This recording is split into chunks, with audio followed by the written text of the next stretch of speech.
Sentire Media. This episode is brought to you by the Smart Move Italy app, your free tool for planning, moving, and thriving in Italy. Download it today on iOS and Android. Well, hello there, and welcome back to another episode of A New Life in Italy. I'm your host, Samantha Wilson, and today we are going to save you months of work, a few gray hairs, and if we do this right, a rejection stamp. Now, here's the truth. Most visa failures start long before anyone steps into a consulate. They start when you pick the wrong visa for your life or your plans.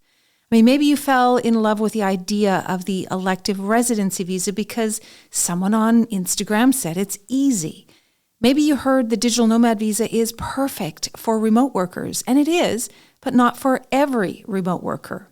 Maybe you didn't realize that your spouse and your kids don't automatically come along with you. Now, this episode is your reality filter, and I'm going to walk you through the 4 biggest signs that you're barking up the wrong visa tree, and I'm going to show you step by step how to course correct before you waste time, money, and emotional energy. And if you've ever wondered, do I even qualify for the visa I'm chasing? This episode is for you. I'm Samantha Wilson, Chief Dreammaker at smartmoveitaly.com, and this is A New Life in Italy, a show where each week I take you behind the scenes of what it's really like to move to Italy, introduce you to some fascinating people, answer your questions, and show you how starting a new life in Bel Paese is possible for you. If I had €1 for every time someone said, we'll figure this visa thing out later, I could buy a round of spritzes for half of Tuscany, I promise you. Picking your visa is not a footnote. It is the whole book. It decides your eligibility, your timeline, what proof you need, where you can live, whether you can work, and even tax your life.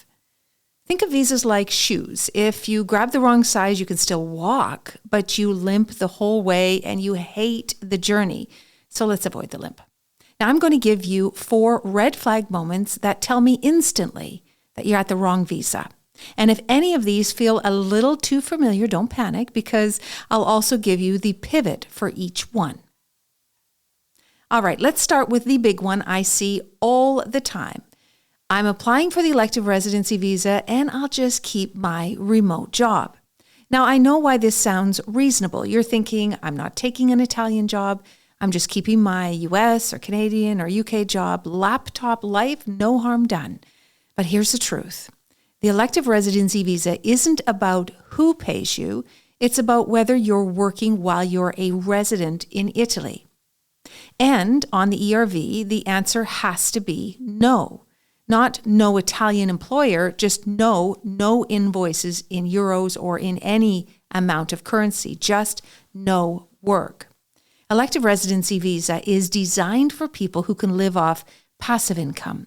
Think pensions, rental income, some dividends, and annuity. Now, money that arrives whether you open your laptop or not. If you have to perform work to earn it, it is not ERV friendly. So why does this trip people up so much? Well, because it feels like a technicality. I'm not taking away any Italian job. That's probably what you think. But the consulates don't read it that way. They look at your intent to work while resident. If your cover letter or bank statement scream active income, even if you're still working when you apply, they're going to deny it. So what do you do if you need or want to keep working? Well, if you are genuinely a remote employee or self-employed working remotely, then you can look at the Digital Nomad Visa. And it's built for people who work while living here. Different proofs, different rules, but at least it's aligned with your actual life and goals. Now, if you have the means and want maximum flexibility, the Investor Visa is very work-friendly in the sense that it doesn't prohibit you from working and it doesn't force you into residency. Different path, bigger commitment, more freedom. Now, if you're in a transition phase and genuinely want to study, the student visa can be the bridge. But please don't treat it like a sneaky work visa. Yes, you can work for 20 hours a week, but you'll need to be in a recognized program here in Italy, a full-time enrollment, and the time and energy to actually do the course work. Now, let me give you a quick story. There was a really nice couple. They came to us with a very neat little ERV package. I mean, it was really seemed to be well organized. But this is where it really went sideways. Their entire financial picture was consulting revenue because they said they didn't do anything really specifically. It was their business and they just sort of sat back while other people did the consulting and, they managed it sort of from a distance, but really wasn't that active. On the ERV, that is a red flag the size of a coliseum.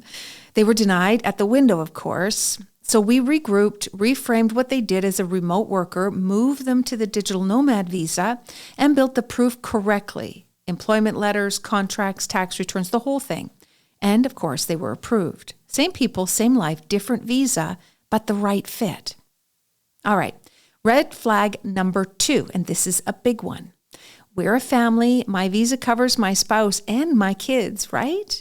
Well, I wish I could say yes and move on, but no, your people don't just come along because you're the main applicant. Every visa treats spouses and children a little bit differently, and the rules are not uniform across consulates or even Questura here in Italy. If you assume it's automatic, you will lose time, money, and probably a denial. Now, here's the real thing. The Elective Residency Visa, for this visa, most consulates, in fact, all consulates expect every adult to qualify independently. So that's 2 applications, 2 cover letters, 2 sets of everything. You each need to apply independently. You can have combined income, but you each need to qualify. Where the Digital Nomad Visa, there are paths for spouses and kids, either family cohesion or family reunification, but timing and paperwork really matter here, my friends. And your relationship must be legally recognized. In other words, you have to be married. Common law doesn't count here. Now, often the lead applicant enters first, gets the permesso di soggiorno all sorted out, and then the family follows with a nulla osta, an idoneità loggiativa, which is a suitability certificate for the house you're living in, and proper income and insurance and proofs and the whole thing. Now, everything, of course, needs to be apostilled and translated. It's a lot of paperwork, and it's a domino. So there are certain pathways or certain ways that you can bring your family, but depending on your situation, it's not always the same way. Now, with the student visa, you can bring your dependents as long as you're enrolled in a program. That's more than 12 months. But just like the Digital Nomad Visa, there are some quirks to it. There's family cohesion or family reunification. And timing is really important here because of new rules that could force a wait of 2 years before you can bring your family. So if you're not doing this in the right way, you haven't picked the right visa for what you need to do, you could end up in a very bad cycle. So how do you avoid the chaos? Well, you have to map your family plan first. Number 1, who is the strongest primary applicant? Think about the income, the job type, the investment, and the program of study. Which visa is actually supporting the whole household? What are the other operations? Who applies first? When does the spouse or child apply? What documents need to be apostilled and translations? Where does the nulla osta fit in, and does it? When do you secure the idoneità loggiativa? There are a lot of things to consider. And if only one of you has a clean profile, say a strong remote employment with a degree or the ability to invest, think about the Digital Nomad Visa with family cohesion or the Investor Visa, where one main applicant is the Investor Visa and can bring in their spouse and any children under 18 with them. Now, those 2 paths are usually the friendlier ones for families rather than the ERV. Now, let me give you a quick story. A family of 4 came to us after 6 months of literally spinning their wheels. They assumed that the ERV would cover everyone because the husband had this really great pension income, military pension income. But the consulate required the wife to qualify independently, and her passive income was borderline, kind of denial territory, actually, considering the consulate that they were applying at. So we flipped the plan. The husband applied under the Digital Nomad Visa.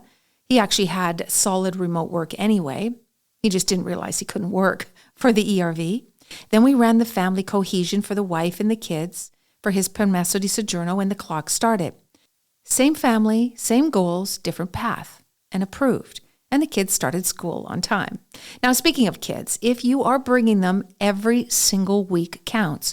School calendars, pediatrician registrations, vaccines, codici fiscale, residency appointments. These are dominoes. You do not want to be hunting apostilles in September when school is starting in 2 days. So you have to build a family timeline in a spreadsheet and be ruthless. You need the documents, lots of them, marriage certificates, birth certificates, long-formed, apostilled, sworn translations. Housing, you have to secure the lease and get an idoneità loggiativa. No Airbnb will work. Insurance, you have to have comprehensive coverage. Cash flow, prove that you can support your whole family. When there's more people involved, the money, the amount of income that you need also increases.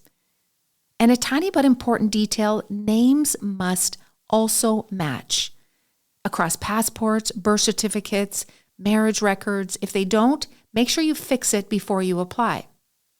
So if your middle name is different from your transcript from your university compared to what your passport says, you're going to have to fix these documents so they are cohesive all the way through, because it can derail your application and, of course, stretch your timeline. Bottom line, families can absolutely move to Italy with a visa holder, but you cannot wing it. You must plan ahead. All right, let's get to red flag number 3. I booked the student visa. I'll learn Italian, I'll travel, and I'll just settle in. I mean, I love the optimism. I really do.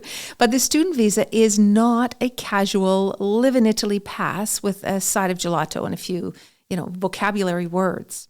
Consulates expect you to be an actual student, as in full-time enrollment, enough weekly hours, tuition paid in advance, real accommodation, and proof that you can support yourself without really relying on a part-time side hustle to survive. Now, yes, you can work for 20 hours a week, but you have to prove that you don't necessarily need to do that in order to have this visa.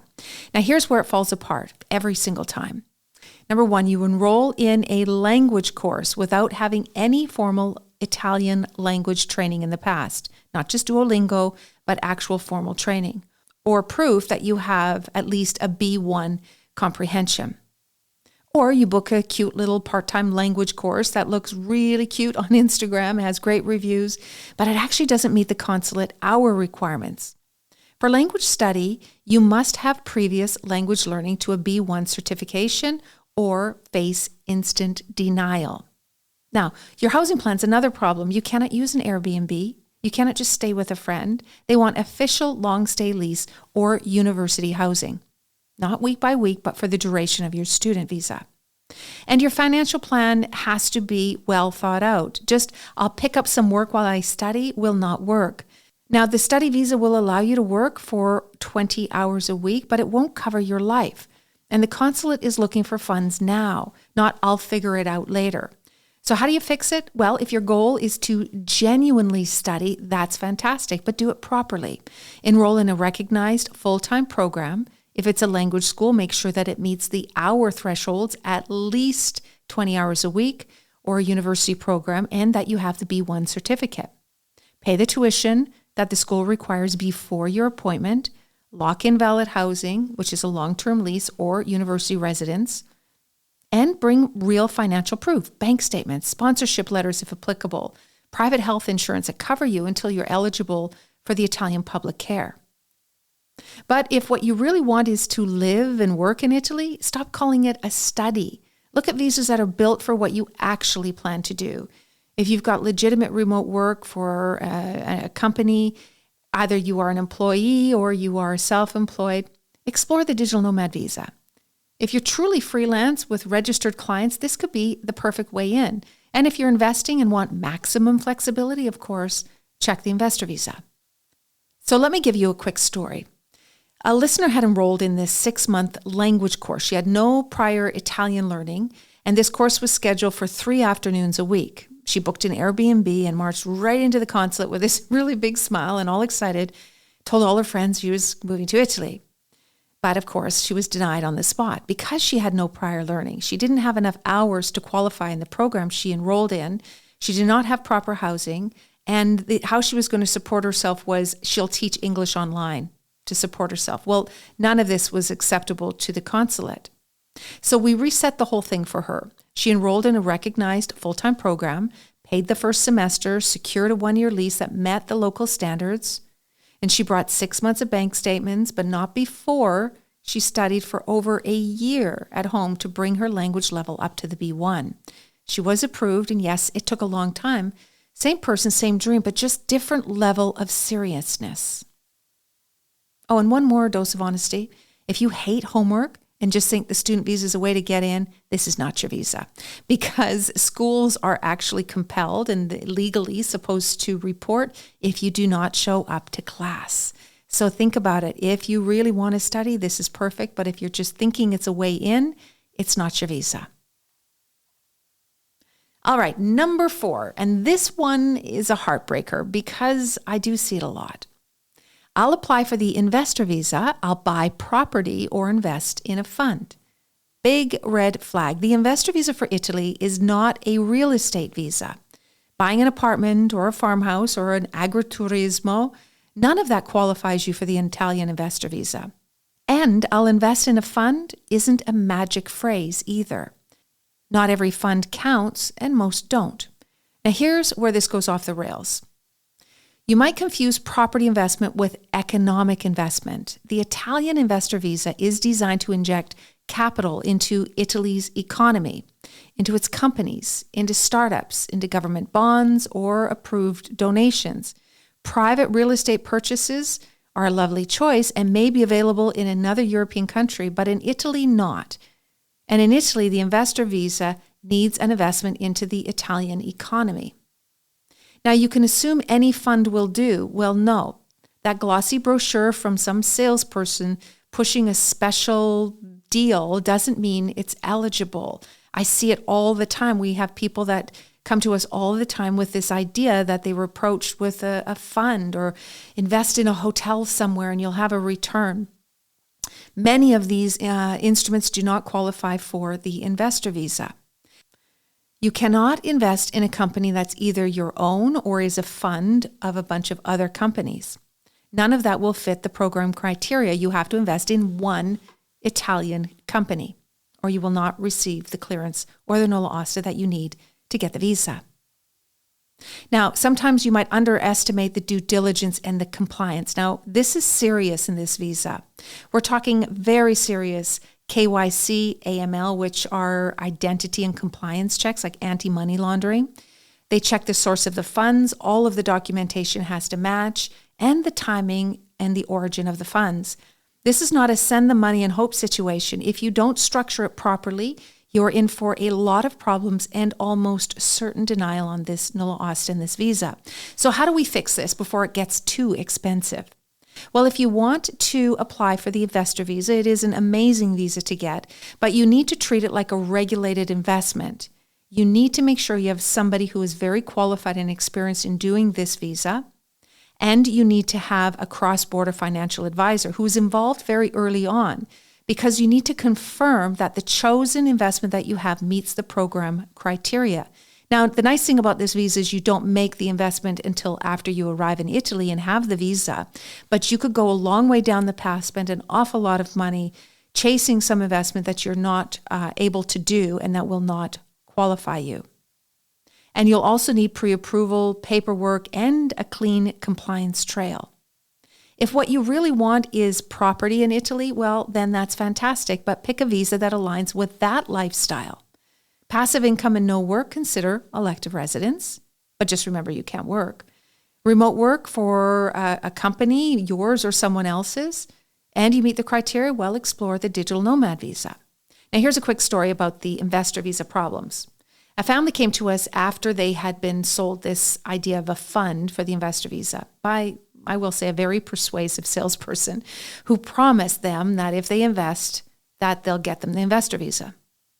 Well, it wasn't a qualifying investment. And of course, they were denied the nulla osta. They were out a chunk of money, honestly, a lot of money, and months of wasted time. So they were quite behind schedule because they needed to get to Italy. They wanted to start their child in school.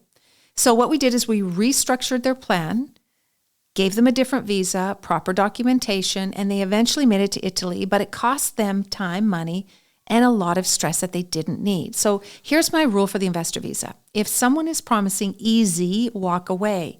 We do a lot of these investor visas, a lot of them, and we have a team that specializes only in the investor visa because it is so particular. And at no point would we ever tell anyone that it's super fast and super easy.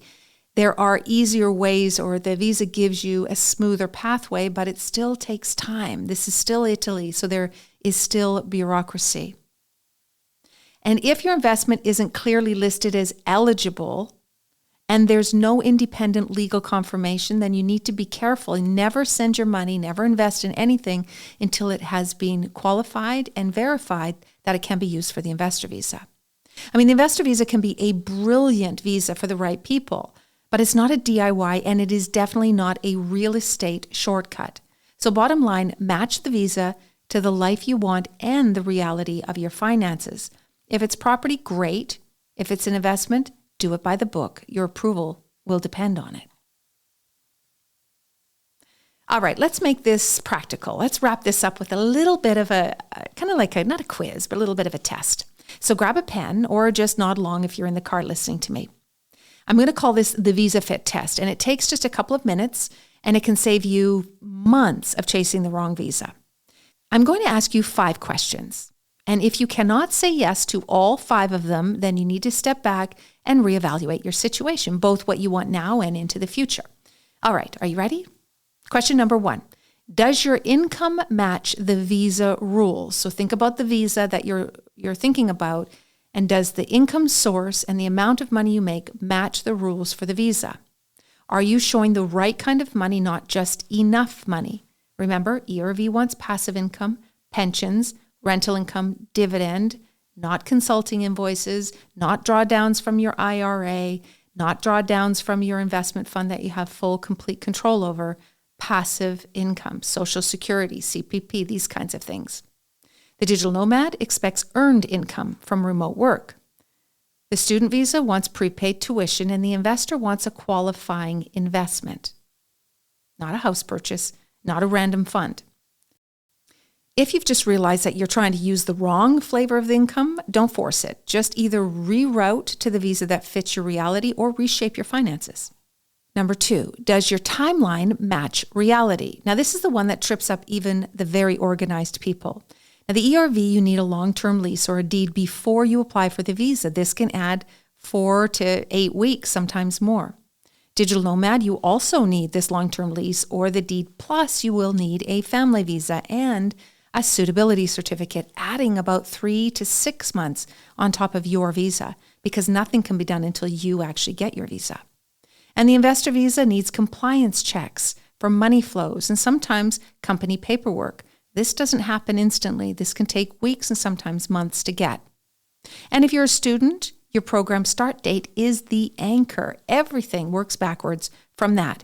Your enrollment, your housing, and your visa appointment.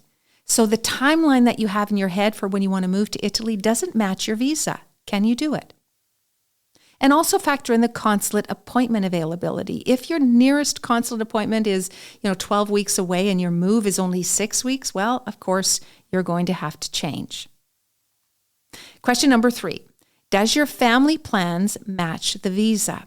Now, your visa does not automatically throw a rope around your spouse and your kids and bring them with you. Each route has its own choreography. So if you have a family, think about the visa and will it fit? So the elective residency visa, most of the time, both spouses need to qualify. And yes, you can bring your dependent kids, but it's very tricky to do so. You'll need a lot more income, and you again have to prove that you do not have to and will not work. It's harder to convince when you have small children. The digital nomad visa, family cohesion, family reunification, but you have to be legally married. So forget about common law. You have to be married to bring your family here. And same with the student visa. Dependents aren't always guaranteed. You have to have at least a 12-month course.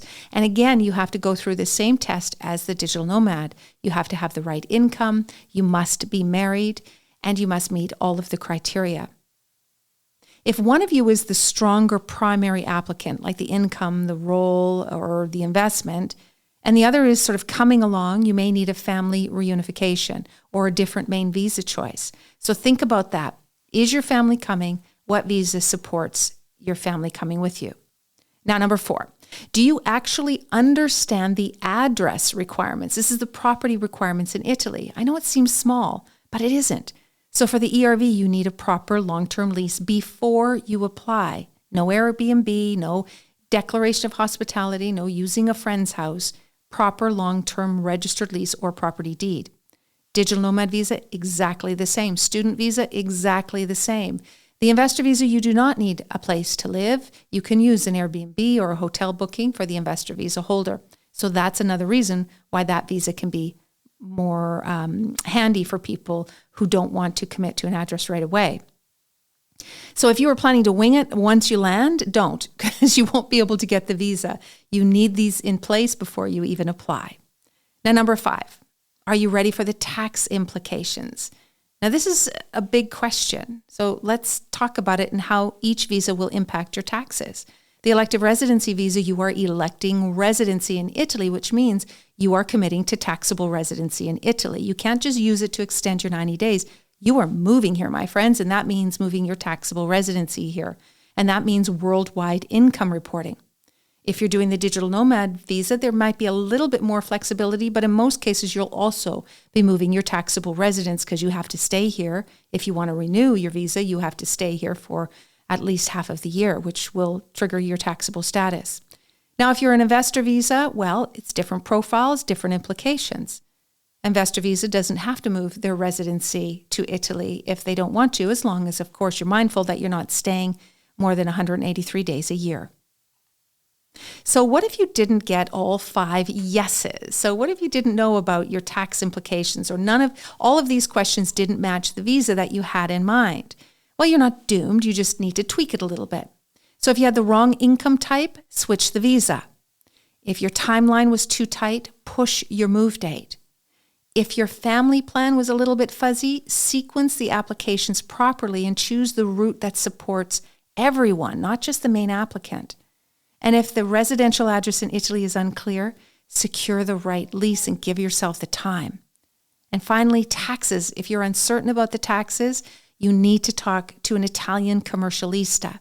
You have to understand what your obligations are and what that impact is if you choose a visa that's forcing you to move your taxable residency to Italy. So think of this fit test as your kind of like a pre-flight check. You know, planes don't take off because the pilot just feels good about it and says he'll figure it out when he gets there. They take off because the checklist is complete. And same here. 5 yeses and you're ready to roll. 4 or fewer, well, adjust just a little bit so that you can find the right visa for what you want to do.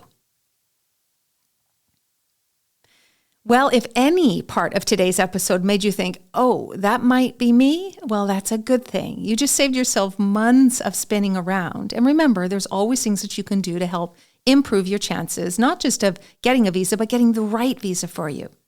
So here's what I want you to do next. It's very simple and very practical. Write down your current visa plan in one sentence. List the 3 proof points. So use something to back it up. Your income type, your accommodation plan, your family sequencing. If one of those is a little wobbly, fix it.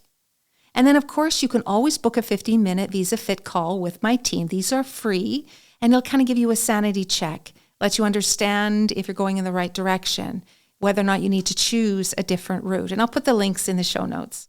So moving to Italy is absolutely doable. Of course, thousands of people do it every year.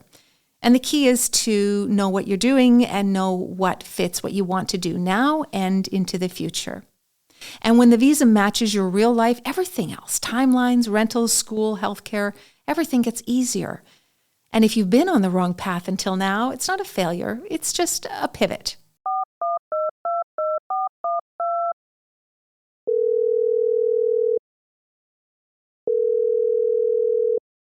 It's time for listener questions. Just like the old radio call-in shows, my team has picked 3 listener questions, all left on our voicemail. I have no idea what these questions are, but I haven't been stumped yet. Are you ready? Let's get started. All right, let's get into the questions now, our 3 questions. Question number 1. What are typical costs of long-term rental agreements, deposits, agency fees? Good question, because renting is usually the first way that people come into Italy before buying or when they move here. So typical costs will be 3 months deposit, for your damage deposit, which cannot go towards your rent at the end of the lease. So it sticks there until you leave.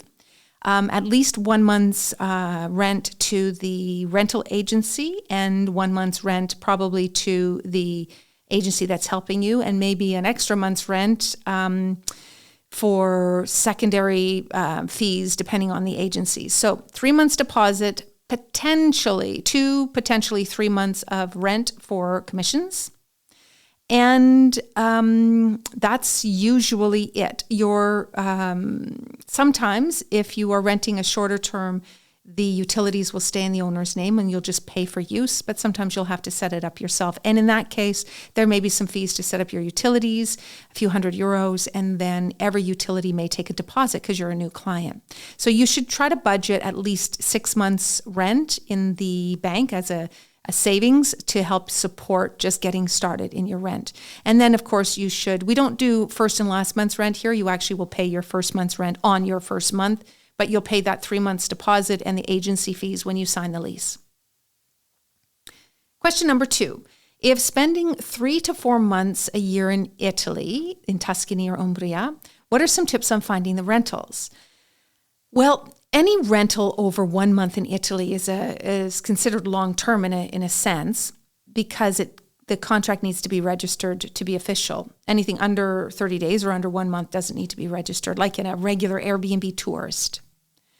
However, if you're trying to rent something for that long, it gets a little bit tricky here because many places, it's hard to find a length of time that lasts 3 to 4 months. So my big suggestion is to either book early or go to some agencies that list only properties for sort of midterm, not long-term, like 1 year residential leases, but midterm. We do not do short-term leases, if you're wondering about us. We do not. We only do long-term. But if you go onto Idealista, you can probably find some properties that are available off-season, like from October to May, something like that. There's usually some options. All right, question number 3. Is there any uncertainty about Italy's future policies for expats considering a lifetime move? Wow, that's a really good question. I think the word that sticks out to me is uncertainty, and there's nothing we can say that's been talked about in the circles right now about changes to the visas for Italy. Certainly from the consulate level, we're seeing some changes with their discretion. So in particular, the Elective Residency Visa, we're seeing them requiring a lot more income than they used to in the past. So we're seeing some tightening up at the consulate level, but the actual visa itself, they're all still very much available. The rule of thumb, however, especially if you're thinking of, let's say, an investor visa, in 2021, the investor visa changed quite dramatically. And one of the major changes was that it used to be a 1 million euros into a regular business, shares in a regular Italian company, and 500,000 euros into an Italian innovative startup. And in 2021, it was dropped in half. It was reduced in half. So 500 and 250, which made this visa in particular quite attractive to and available to a lot of people. So thinking about that visa, there's no strong evidence that this amount could increase again, but this visa is getting more and more popular. So we can be a little bit concerned that perhaps the government might decide to bump it back up and try to earn a little bit more in this visa, but there's nothing really official at this point. So the rule of thumb is in Italy for everything, and if anybody who is listening has fallen into the changes with the citizenship that we've had over the last year, understands this very well, in that if a door is open to come in with a visa for immigration, I think this probably applies anywhere in the world, but in particular in Italy, if a door is open and you're ready, go through it. Do not hesitate. Do not wait until next year if you can.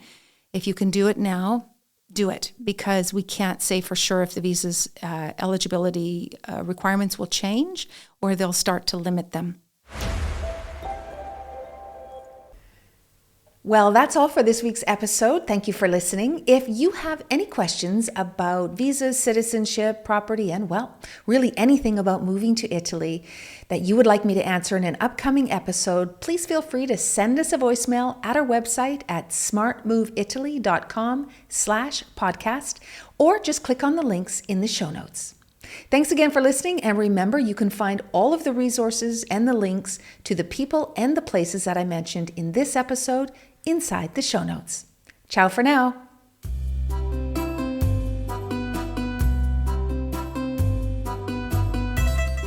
A New Life in Italy podcast is a production of Sentire Media, created and hosted by me, Samantha Wilson. Production by London Nero, and with special thanks to Ali Frothingham, Sofia Pisana, and the entire team at Sentire. Follow A New Life in Italy wherever you get your podcasts. And hey, if you're thinking of moving to Italy, whether full-time, part-time, or for a lifetime, come and see me over at smartmoveitaly.com and we'll help you get here and start living your best life. And don't forget, if you love this episode, please rate and leave a review. It's much appreciated. I can't wait to meet up with you again next week, same time, same place. Ciao for now.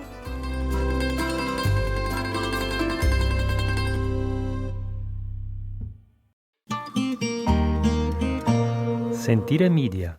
This episode is brought to you by the Smart Move Italy app, your free tool for planning, moving, and thriving in Italy. Download it today on iOS and Android. Hey, podcast producers and show hosts. Do you want to join a podcast network that celebrates all things Italian? At Sentire Media, we understand the allure of Italy and its unique culture. Our devoted team of hosts and producers are all driven by their shared passion for Italy. And we work tirelessly to create the best lifestyle podcasts and content that will whisk you away to the very heart of Italy. With us, you can savor the mouth-watering flavors, get lost in the stories from the past, break down the cultural barriers, and truly immerse yourself in the vibrant traditions of this intoxicating country. If you have a great podcast idea or are already in production and would like to join Sentire Media, head over to sentiremedia.com, that's SENTIRE media.com, and find out how to submit your show.